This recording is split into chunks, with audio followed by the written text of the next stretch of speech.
அனைவருக்கும் வணக்கம். நம்ம எல்லோருக்குமே வாழ்க்கையில் ஒரு பெரிய ஆசை இருக்கும்.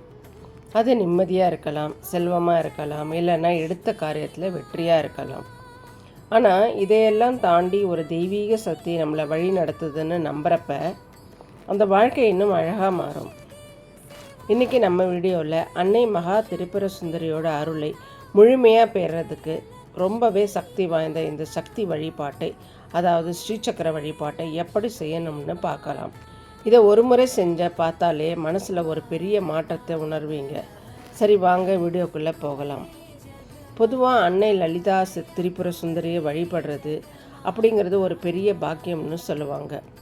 திரிபுர சுந்தரி அப்படின்னா 3 உலகங்களுக்கும் அரசி. அந்த தாயோட அருளை பெற பல வழிகள் இருந்தாலும், அதாவது ஸ்ரீசக்கர வழிபாடு ரொம்பவே விசேஷமானது. நிறைய பேர் நினைப்பாங்க இது ஏதோ பெரிய பெரிய சாமியாருக்கு மட்டும்தான் அப்படின்னு. ஆனால் அப்படி கிடையாதுங்க.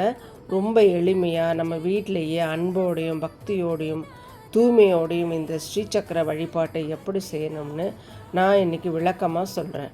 பூர்வாங்க தயாரிப்பு அப்படின்னா, முதல்ல உங்கள் வீட்டில் இருக்கிற சாமி அறையை நல்லா சுத்தம் செஞ்சுக்கோங்க. ஒரு சின்ன பலகை அல்லது தட்டில் சந்தனம் குங்குமம் வச்சு தயார் பண்ணிக்கோங்க. உங்கள்கிட்ட ஸ்ரீசக்கரம் இருந்தால் அதை பயன்படுத்தலாம்.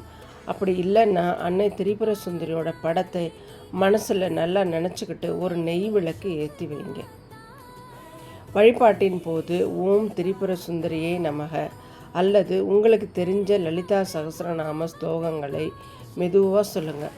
பூக்களால் அல்லது குங்குமத்தால் அர்ச்சனை செய்யுங்க. மனம் உருகுதல் அப்படின்னா முக்கியமான விஷயம் என்னென்னா, இயந்திரத்தனமாக செய்யக்கூடாது. ஒரு மிஷின் மாதிரி அந்த தாய்கிட்ட உங்கள் குறைகளை அப்படியே ஒரு குழந்தை மாதிரி பேசுங்க. அந்த யதார்த்தமான பக்தி தான் இந்த வழிபாட்டோட உயிர். இந்த வழிபாடை ஒரு முறை நீங்கள் முழு நம்பிக்கையோடு செஞ்சு பாருங்கள்.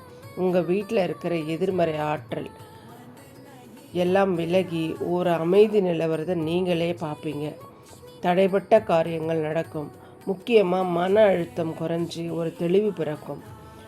அம்பிகை அன்னை இல்லையா, அவகிட்ட கேட்குறதுக்கு முன்னாடியே நம்ம தேவைகளை அவள் அறிஞ்சு வச்சுப்பா. ஆனால் நம்மளோட இந்த தேடல் அவளுக்கு ரொம்ப பிடிக்கும். அதனால் மனசு திறந்து ஒரு குழந்தைய மாதிரி நீங்கள் அவகிட்ட அம்மா கிட்ட பேசுங்க. ஸோ நண்பர்களே, இந்த பதிவை நீங்கள் வெறும் தகவலாக பார்க்காம முயற்சி செஞ்சு பாருங்கள். மகா திரிபுர சுந்தரியின் அருள் உங்கள் எல்லோருக்கும் கிடைக்கணும்னு நான் வேண்டிக்கிறேன். இந்த வீடியோ உங்களுக்கு பிடித்திருந்தால் லைக் பண்ணுங்கள், நண்பர்களுக்கும் ஷேர் பண்ணுங்கள். மறக்காமல் நம்ம சேனலை சப்ஸ்கிரைப் பண்ணிடுங்க. மீண்டும் ஒரு பயனுள்ள பதிவில் சந்திப்போம். நன்றி. வாழ்க வளமுடன்.